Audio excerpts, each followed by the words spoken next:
Sagad sa namong mga biktima sa pagpangabuso ang mga sakop sa LGBTQIA nining nagsingabot ang LGBT Pride Month adunay itanyag nga libreng itudlo nga jiu-jitsu aron ka panalibdan ang katungod sa mga sakop sa LGBTQIA. Ang detalye sa report ni Femari Dumabo. Siya si Jonathan Dungog, 45 anyos, maskulado kung tan-awon, magduo ka nga straight nga pagkalalaki. Iyang gitugan nga sukad siyang pagkabata, nasayod na siya siyang pagkabayot. Tungod usab siyang pagkabayot, iyang giangkod nga huyang siya ug tungod niini na biktima siya sa tulis ug kawat, samtang anapa siya sa high school ug hangtod na nga nag-college. Di nabutang usab sa kakuyaw ang iyang kinabuhi. When I was in high school, then because I'm so putot and then people like I was so skinny, they took everything that I have on my hand. In Manila, De La Salle, Manila, I was in a jeepney. Then this guy was seated beside me and then he took my bag. Then it was actually it happened twice while na ako sa Manila. And then it is something na lisod na sabton ba, like, oh, last week nahitabo na ni and then it happened again. Tungod sa bati nga kasinatian, misugod siya sa pagtambong og gym ug training sa jiu-jitsu. Usa ka matang sa self-defense ug ngadto-ngadto nahimo siyang gym ug jiu-jitsu instructor.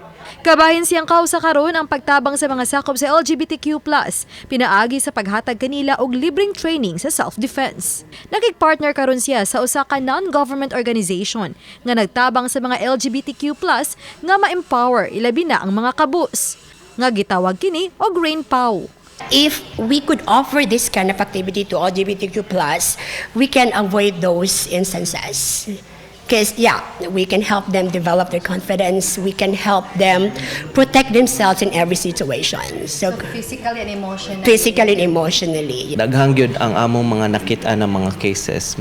These are horror stories. And unfortunately, hindi sila nabigyan ng justice. And for our sakes as, regular people ba, if we can prevent these things from happening, or if naanata on that point, on that situation nga, one a good choice to fight back, at least through teaching people self-defense, we will be able to arm them with the things that they need to know. Rainbow meaning LGBT, nya pau meaning kapaw kanang sukmag, no? So ato silang gitagaan og power, ato silang gitagaan og confidence, ato silang gitagaan og courage, no? Nga kung maabot sila ging anak nga sitwasyon, no? Kay di man na nato matagaan, ready sila.